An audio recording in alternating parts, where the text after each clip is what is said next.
오늘 우리에게 허락하신 말씀의 제목은 주 안에서 너희 부모에게 라는 제목으로 은혜를 나눕니다. 김달근 목사가 펴낸 치매 어머니와 행복 만들기라는 책은 장애인 사역을 하던 중 치매에 걸린 장모님을 모시면서 겪은 문제들과 가족들이 어떻게 도와야 하는지를 기록한 책입니다. 이 책에 나오는 내용입니다. 장모님은 30년 동안 신경 안정제를 복용해 2년 전부터 치매가 급속도로 진행되었습니다.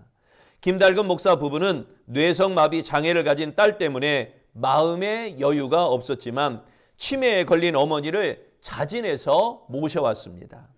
그런데 이성적으로 이해할 수 없는 이상적 행동을 끊임없이 반복하는 이 치매에 걸린 어머니를 향해 아내는 감당하기 어려운 짜증과 분노와 싸워야만 했습니다. 하지만 김달근 목사는 어머니의 치매가 선물이다 이렇게 고백합니다. 그가 이렇게 말하게 된 동기가 있었습니다. 하나님은 어머니의 치매로 내 속에 어떤 문제가 숨었는지 보여주셨습니다. 또 하나님은 그 문제를 보여주실 뿐 아니라 그 문제를 건드리려고 작정하셨지요. 하나님의 치매 작전은 위장된 분노와 미움을 감춘 채 그럴듯하게 살아가던 나 자신을 거듭나게 했습니다. 어느 날 장모님을 향해 끓어오르는 분노를 사귀지 못하고 손찌검을 하는 잘못을 저질렀습니다. 금방 후회하고 어머니의 손을 잡고 용서를 구했습니다. 그러자 괜찮아, 그때뿐이야 라며 해맑은 웃음을 짓는 장모님 앞에서 눈물을 흘리며 엉엉 울었습니다. 그 후 어머니가 측은하게 보였고 보기 싫었던 얼굴이 예쁘게 보였습니다. 치매 어머니를 통해 자신을 치유하시는 하나님을 느끼게 되었습니다. 그 후 어머니는 하나님의 축복이요 밭에 숨겨진 보화입니다. 이렇게 고백하게 되었다고 합니다. 어머니의 숨겨진 보화 같은 치매로 김달근 목사의 가정은 훨씬 더 부요한 가정이 되었다는 것입니다. 어머니의 치매를 선물로 여길 수 있음은 하나님의 은혜입니다. 우리를 향한 어버이의 은혜가 일순간의 치매로 어찌 감추어질 수 있겠습니까? 어버이가 치매든 중풍이든 관절염이든 어떤 병마라도 그 은혜, 그 어버이의 은혜는 변함이 없을 것입니다. 방금 우리 찬양대가 찬양한 어머니의 마음, 문학박사 양주동 교수가 작사하고 작곡가 이응열 씨가 곡을 붙인 어머니의 마음은 1941년 조선 가곡 현상 모집 당시 서울 경신중학교 교무주임 양주동 씨가 함께 응모하여 당선된 가곡이자 복음성가입니다.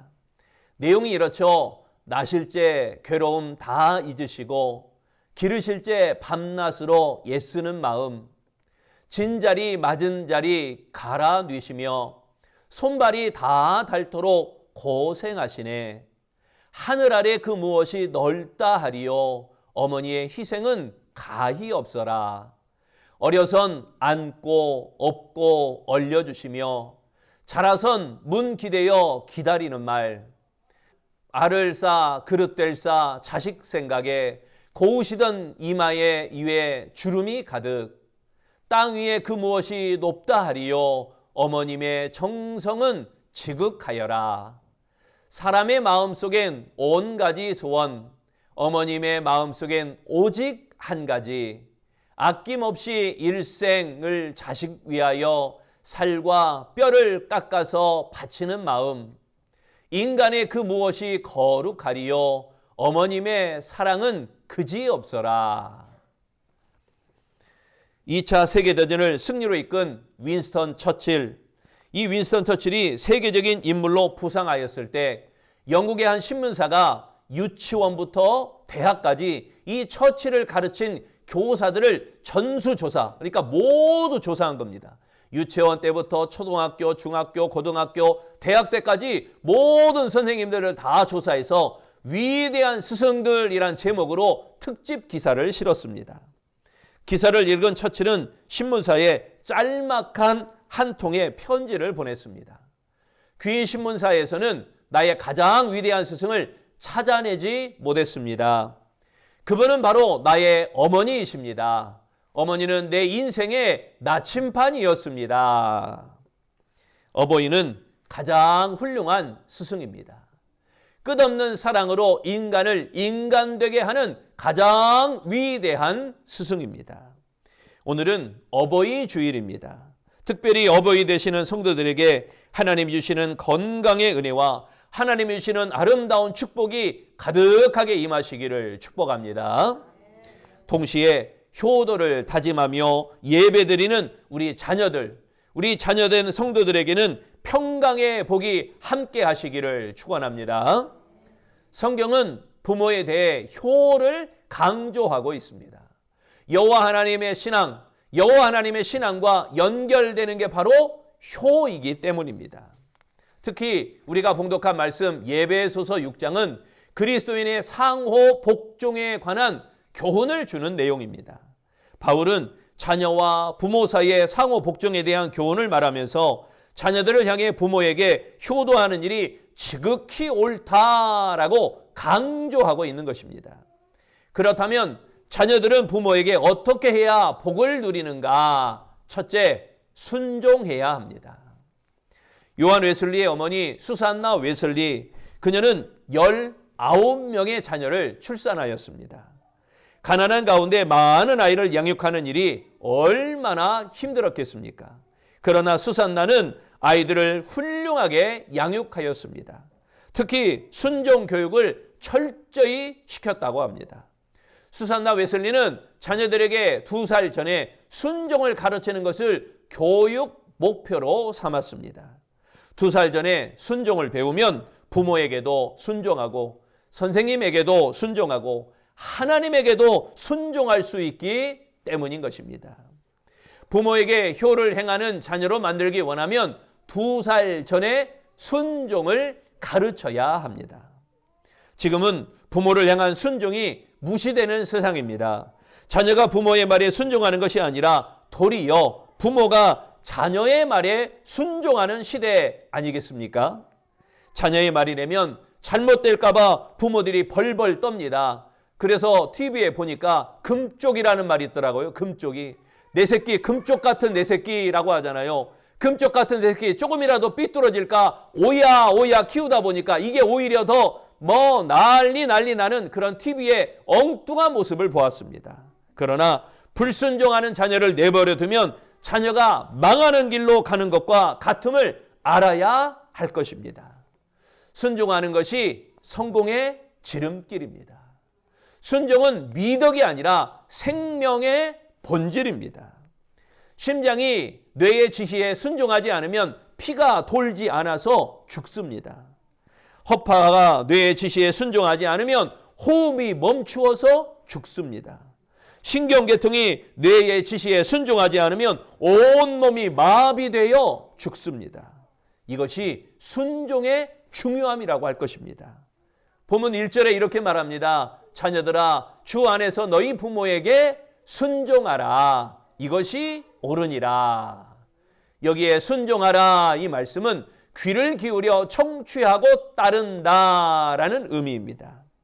자녀들이 항상 부모의 필요한 말만 듣는 것이 아니라 부모의 모든 말을 잘 듣고 잘 따르는 행위를 가리키는 말씀입니다. 하나님께서 가정의 권위를 부모에게 맡기셨습니다. 그러니 자녀들이 부모에게 순종하는 것은 마땅한 일입니다. 부모를 순종하는 사항에는 예외가 없습니다. 부모의 말을 선택적으로 순종하고 할 건 하고 말 건 만다? 이게 아니라 부모의 모든 말은 하나님의 말씀이다 생각하고 순종하는 것이 옳다고 바울은 강조하는 것입니다. 진정한 효도는 자신의 구원뿐만 아니라 부모의 구원까지 이루어야 하는 것입니다. 그러므로 믿지 않는 불신의 부모가 있다면 복음을 전하여 구원의 복을 누리게 하시기를 바랍니다.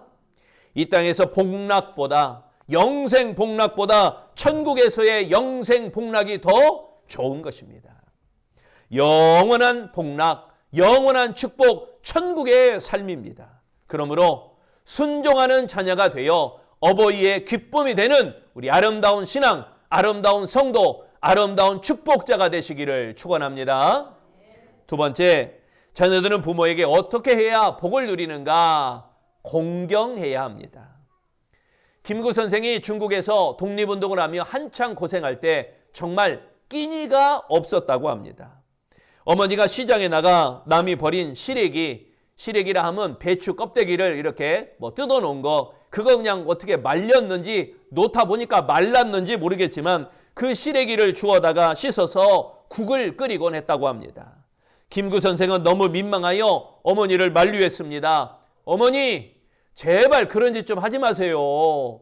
그랬더니 어머니가 회초리를 들고 김구 선생이 종아리를 쳤다고 합니다.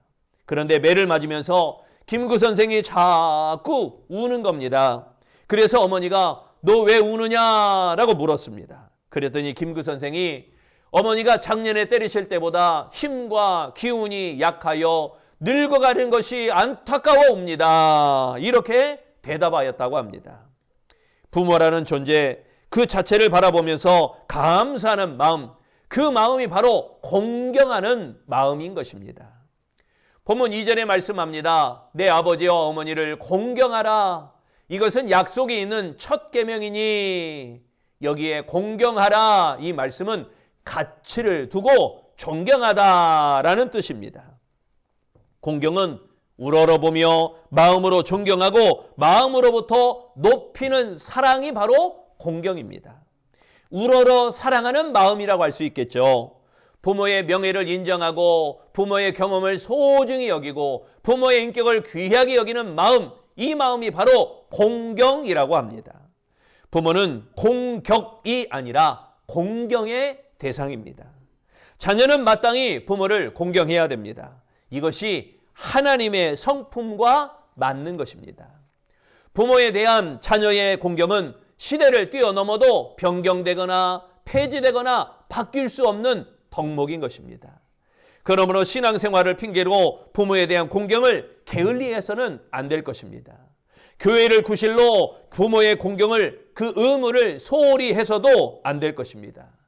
부모 공경은 하나님이 세우신 영원한 법칙이요 축복의 비결인 줄로 믿습니다.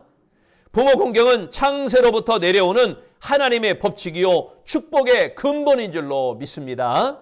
그러므로 공경하는 자녀가 되어 어버이의 기쁨이 되는 우리 아름다운 성도들이 다 되어지시기를 축원합니다.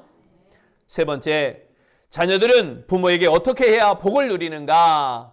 봉양해야 됩니다. 어느 날 양로원 원장에게 전화가 한 통 왔습니다. 원장님, 양로원 앞에 한 노인이 쓰러져 있습니다. 지나가는 사람이 전화한 줄 알고 원장은 즉시 밖으로 달려나갔습니다. 그랬더니 사람이 아무도 없는 것입니다. 두리번 거리다가 그냥 돌아왔습니다. 그런데 또 다시 전화가 울립니다. 원장님, 지금 쓰레기통 옆에 할머니 한 분이 쭈그리고 앉아 있습니다. 그래서 원장은 다시 나가보았습니다. 그랬더니 쓰레기통 옆에 조그마한 보따리 하나를 붙잡고 할머니 한 분이 웅크리고 앉아 있었습니다. 할머니를 양로원에 모시고 왔습니다. 그 할머니가 양로원 앞에 있다고 전화해 준 사람은 바로 아들이었습니다.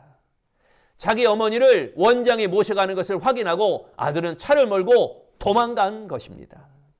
그런데 할머니는 자기의 과거와 고향에 대한 것은 말을 해도 아들에 대해서는 끝까지 한마디도 하지 않았다고 합니다. 자식을 보호하겠다는 것이죠. 자식의 욕먹는 것 싫다는 것이죠. 그것이 어머니와 자식이 다른 점입니다. 국민 10명 중 5명이 부모를 보망하며 모시는 것을 꺼린다라고 하는 여론조사, 사회적 조사를 보았습니다. 한 번도 여행시켜주지 않았던 아들이 제주도 갑시다라고 한다면 의심해 보아야 된다고 합니다. 해외여행 갑시다 해도 여러분 얼른 따라가서는 안 됩니다. 알겠죠? 대답하면 안 돼요. 이렇게 물어봤다고 대답하면 그 자녀들이 못 모시는 거잖아요. 평균 수명은 늘어나 83세가 넘는다고 그래요. 부모를 짐으로 생각하는 참 안타까운 시대입니다. 하지만 의학의 발달로 100세 시대예요. 여러분 생각해 보세요. 보험 들 때 옛날에는 몇 세 한도까지 보험을 정리해 줬어요? 80세까지 해줬습니다. 잘들 아시네요. 요즘은 보험을 몇 세까지 들어요? 100세입니다. 100세 보장이에요. 80 넘어 100살까지 아파도 보장을 다 해준다는 거죠. 이러니 100세 시대가 올 것이라는 이야기입니다. 아놀드 토인비, 미래학자죠. 이 아놀드 토인비는 세상을 떠나기 전 86세에 한국의 효를 극찬하며 눈물을 흘렸다고 합니다. 그는 한국의 효 사상을 다음과 같이 극찬했습니다. 장차 한국 문화가 세계 인류 문명에 기여할 것이 있다면 그것은 효도 사상이다. 아놀드 토인비는 부모를 끝까지 봉양하고 모시는 이 한국의 경로 사상을 부러워했다고 합니다. 그러나 안타깝게도 지금 2024년 오늘날 과연 그럴까요? 우리나라 노인 빈곤율이 OECD 1위입니다. 75세 이상 노인 중 고령화, 초고령화 시대에 그 노인 중 가장 가난하다는 나라가 곧 우리나라라는 것입니다. 세계에서 유일하게 한국에서만 부모의 소득이 낮을수록 자녀들이 발길과 봉양이 줄어든다라는 통계를 내놓았습니다. 창세기 45장 11절 말씀 다 같이 시작. 흉년이 아직 5해가 있으니 내가 거기서 아버지를 봉양하리이다. 여기에 봉양이라는 말은 공급하다라는 뜻입니다. 즉 요셉이 한 말이에요. 요셉은 아버지가 생활하는데 불편이 없도록 모든 것을 공급해드리고 돌보아 드리겠습니다 라고 약속하는 것입니다. 요셉은 아버지 야곱에게 자식된 도리를 다하겠다 이렇게 말한 것입니다. 부모를 봉양하는 것은 자식의 마땅한 도리입니다. 하나님을 경외하는 자는 부모에게 자식의 도리를 다해야 합니다. 부모는 하나님 대신 세우신 대리자인 것입니다. 눈에 보이는 부모도 제대로 섬기지 못하면서 보이지 않는 하나님을 잘 섬긴다는 말은 옳지 않은 것입니다. 그러므로 자녀들은 부모를 하나님처럼 여겨야만 할 것입니다. 그리고 하나님을 섬기듯 부모를 잘 섬겨야 할 것입니다. 육체적, 정신적, 물질적 도움으로 기꺼이 도와야 합니다. 결혼 전 부모에게 순종하는 것이 최고의 효도라면 결혼을 하고 난 후 부모를 봉양하는 것이 효도, 최고의 효도라고 생각해야 됩니다. 그러므로 봉양하는 자녀가 되어 어버이의 기쁨이 되어지시기를 축원합니다. 지혜로운 스승이 제자들과 함께 길을 가다가 사람들의 뼈가 산더미처럼 쌓인 곳을 지나가게 되었습니다. 갑작스러운 재난이 닥쳐 많은 사람이 죽어간 그런 곳이었습니다. 살았을 때 부귀 영화를 누리던 사람, 살았을 때 고생하던 사람, 살았을 때 나이가 많은 사람 또는 어린 사람도 그 안에 있었고 권력이 있고 명예가 있는 사람 또는 그러지 못하고 가난하고 연약하고 부족한 사람 갖가지 사람들의 뼈가 다 모인 것입니다. 삶이 참으로 무상하구나 이렇게 스승은 중얼거리며 뼈들을 보고 탄식하는 제자들에게 스승이 이렇게 물었습니다. 얘들아, 제자들아, 너희 중에 누가 여기서 어머니의 뼈를 구별해낼 수 있겠느냐? 제자들이 서로 얼굴만 쳐다보고 있는데 스승은 검은색으로 변한 마른 뼈 하나를 들고 이것이 바로 어머니의 뼈이다 라고 말해줍니다. 제자들은 깜짝 놀라 말했습니다. 어찌 그것을 하십니까? 어머니는 온몸의 양분을 태아에 주고 태어나면 젖을 먹여 키운다.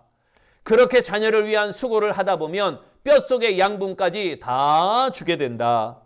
그래서 자신을 희생하는 어머니의 고된 삶이 뼈를 이렇게 가볍고 검게 만들었느니라.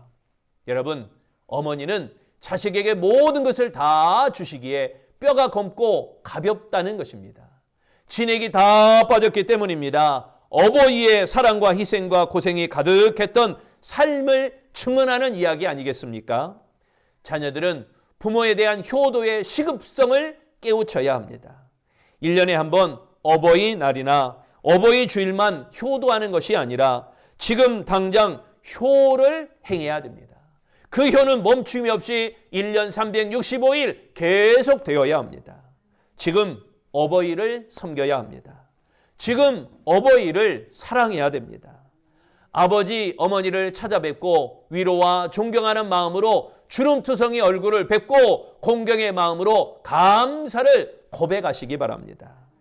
힘 빠진 아버지, 어머니의 손을 붙잡고 사랑하고 존경한다는 표현을 못하면 여러분 영영 하지 못하게 될 수도 있습니다.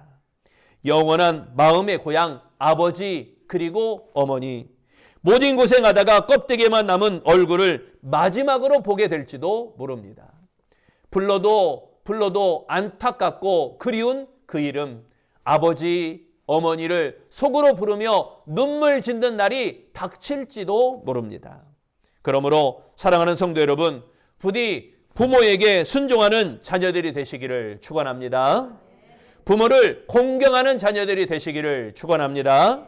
그리고 끝까지 부모를 공양하는 자녀들이 되시기를 축원합니다. 그리하여 하나님을 기쁘시게 하는 자녀와 부모에게 기쁨이 되는 우리 아름다운 성도들이 다 되어지시기를 축원합니다. 기도하겠습니다. 주 안에서 너희 부모에게 충성하라, 효도하라, 선을 행하라, 그 어떤 것을 갖다 붙여도 부족함이 없는 줄로 믿습니다. 우리가 하나님을 섬기듯이 부모를 잘 섬기게 하시되 부모에게 순종하는 자녀로, 부모를 공경하는 자녀로, 부모를 봉양하는 자녀로 온전히 살아가길 원합니다. 부모의 기쁨이 곧 하나님의 기쁨인 줄 알고 하나님의 기쁨을 위하여 부모를 기쁘시게 해드릴 만한 복 있는 사람 되게 하시고, 가장 큰 효도는 부모에게 전도하는 것, 예수 믿지 않는 부모거든 예수 믿고 천국에 이르게 하는 것, 예수 믿는 부모이거든 예수 잘 믿는 모습을 보이며 내가 믿음으로 말미암아 축복된 삶을 부모에게 나타내는 것, 이것이 모든 것이 합력하여 선을 이루는 아름다운 복음의 가정이요, 아름다운 축복의 가정이요, 아름다운 영생 복락의 행복한 가정인 줄로 믿습니다. 주님, 가정, 자녀, 손, 부모 모두 한 사람 한 사람마다 주님의 생명의 손, 주님의 능력의 손, 주님의 의로운 오른손으로 붙으사 모든 심령마다 행복하게 하시고 강건하게 하시고 축복되게 하여 주시옵소서. 날마다 주 안에 승리하는 하나님의 사람으로 효를 행하며 행복한 가정에 앞장서 나가는 복된 그리스도인들이 다 되어지기를 예수님 이름으로 기도합니다. 아멘.